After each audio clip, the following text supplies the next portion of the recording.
Okay, guys, let's compare these three treasury bonds and how much you'd make had you invested 100,000 Kenyan shillings.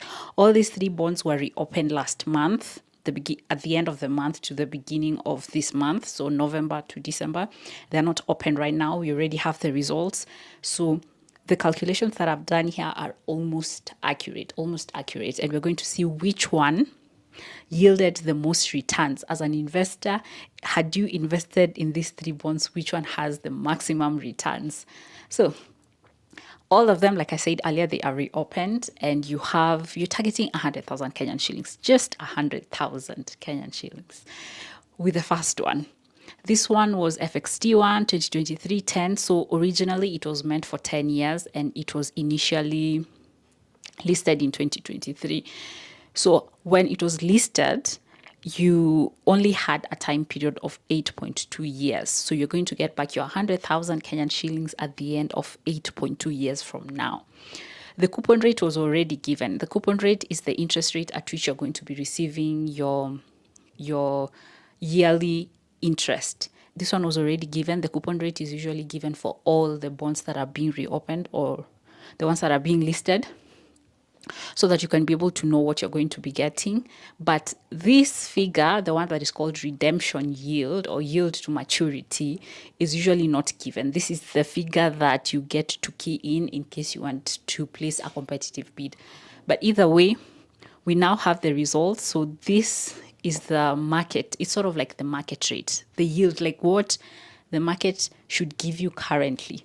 So for this bond, we already knew that it was going to give us an annual interest of 14.15%. So with this, when you key in all this, when you key in this data, that is the coupon rate, the redemption yield, and the time period, and the amount in the treasury bond calculator in the CBK, you're going to find that you're going to get a discount of 24.93. The discount means instead of you giving the government 100,000 Kenyan shillings, you're going to give them less this amount because you've benefited. So in this case, you gave the government around 97,000 there. So you benefited because you gave them less money. So you got a discount of 24.93. Of course, I had to tax it. Taxation is 15% for any bond that is less than 10 years. So any bond that is 9 years and below is 15%. So tax here is 15%. So I just use a shortcut, 100% minus this, you're going to remain with 0.85 of the discount. So this is the discount that you got. Apart from the discount, you also earned an interest because it's going to be for around 8 years. I used 8 years instead of 8.2 years when doing the calculations. The interest that you're going to be earning every single year will be 14,150.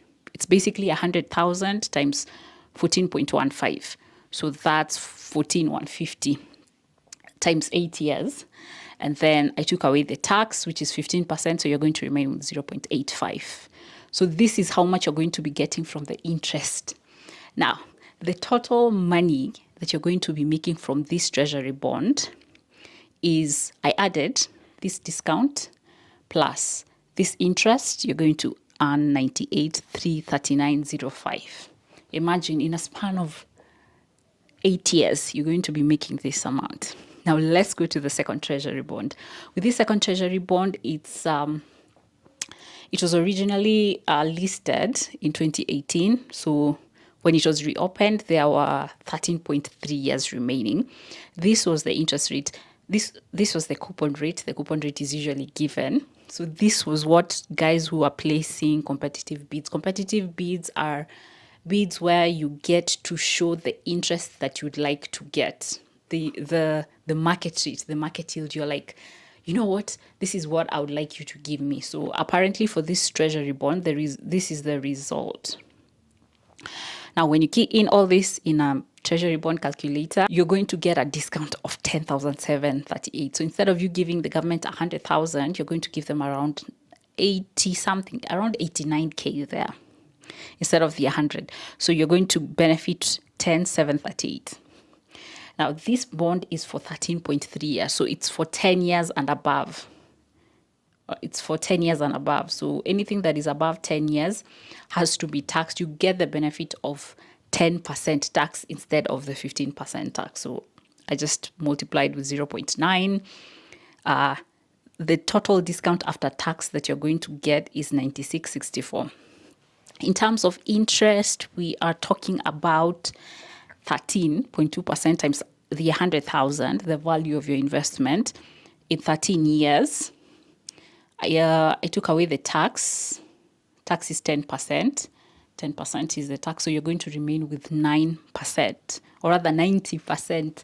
So you're going to earn 154 for 40. I added 154 for 40 with this discount, the interest plus the discount, you're going to earn 164, 104. You can see that this amount is higher than this. Yeah, but we'll get into that in a minute. Now, this is the most interesting one. This is the most interesting bond calculation. I'll show you why. With this one, the coupon rate was already given. Like, you already knew your yearly interest was going to be 16%. So when these three options were presented, whoever saw this was like, oh my goodness, this one offers a higher interest rate than these other two. So this one is going to have more yearly interest because the percentage is more. It's basically 100K if you're going to invest 100,000 shillings times the 16%. So you're going to be getting 16,000, right? 16,000 times the 9.3 years. And then I took away 15% as tax. Remember, it's for 9 years and below. Oh, or rather it's for, anyway. It's not for 10 years. So anything that is 10 years and below, it's 15% tax. So 0.85, this is the interest. You can see that the interest is higher than this interest than, okay, anyway. Now, the most interesting thing is that the market yield, the market redemption yield, the market interest rate, let's call it the one that reflects the current conditions, was 14.68. Notice something. The market is offering 14.68, but the government has given you 16%. So basically what that means is that the government has given you a coupon rate, an interest rate that is higher than what the market is offering. So you are getting at a premium. That's why I'm saying it's a premium. There are three types of bonds. Or before I explain that, you're getting it at a premium. That's why it's a negative. In short, whoever invested in this treasury bond with 100,000 Kenyan shillings worth of an investment, they paid more. They paid 100,000. I don't know if you can see here.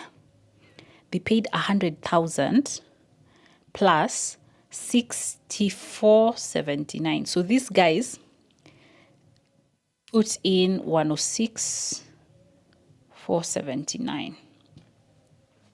These guys sort of like lost. They lost, but just a little bit.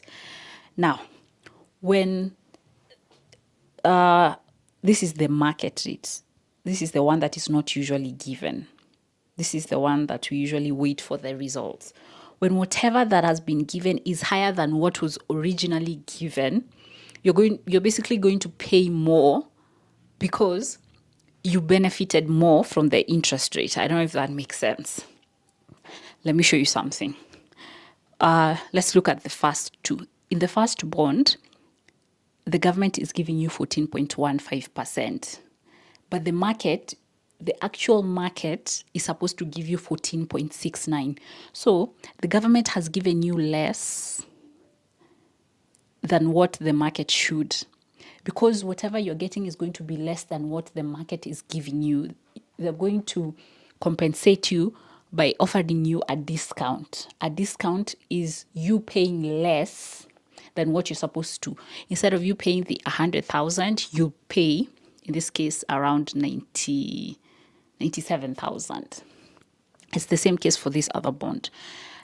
The government is giving you 13.2%, but the market rate is 15. Like, the conditions of the market are saying you should be earning 15%, but you get 13.2%. It means you are sort of like disadvantaged. You're not benefiting because whatever has been given is less than what the market is. To compensate you for that, they're going to give you a discount such that instead of you giving out the 100,000 Kenyan shillings, you'll give out around 89,000 Kenyan shillings to compensate you for that sort of like loss. Now, this one is different because the government gave you 16%, but the market was 14.68%, which is less. So the government has given you more than what you should be getting.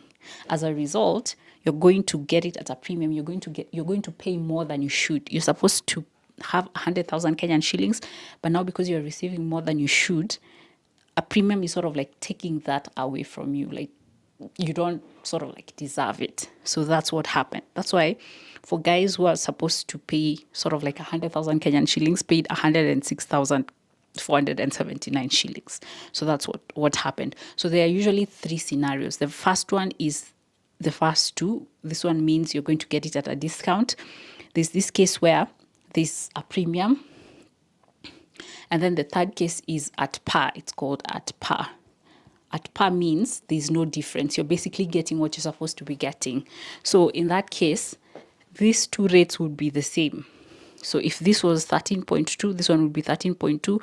So in this case, you don't get a premium, you don't get a discount. You actually give the government 100,000 Kenyan shillings, and the only thing that you're going to benefit from is just the interest rate. By analyzing these three bonds, you can see that the first one, you're going to get 98,339. The second one, you're going to get 164. The third one, you're going to get 122. Actually, I took the interest and then I subtracted it from the premium because it's a negative. So instead of getting 122, you're getting less 769. So your actual return is 115,921. Out of all this one had the most return. But then I think it's because the time period is longer. So the interest that you're going to be getting is going to be more because of the time period. You see, this one has 13.3 years. This one, 8.2 years. This one, what's the time frame? This one is for 9.3 years. So you can see that the reason why this one had a higher return is because you're going to earn more interest from the extra years that you're going to be paying. Like an extra, here it's 5 years, and here it's like 4 years. So that's why this one had a higher interest. But I think I should do another calculation where like we're using the same time period, like it's for 8.2 years, 8.2 years, 8.2 years, and then we can get to see which one earns you a higher interest rate. By the way, if you invested in one of these treasury bonds, which one did you invest in? Did you invest in the first one, in the second one, or in the third one? And what's your take? Do you feel like you got a run for your money? Thank you for watching this video. Like it and see you in the next one.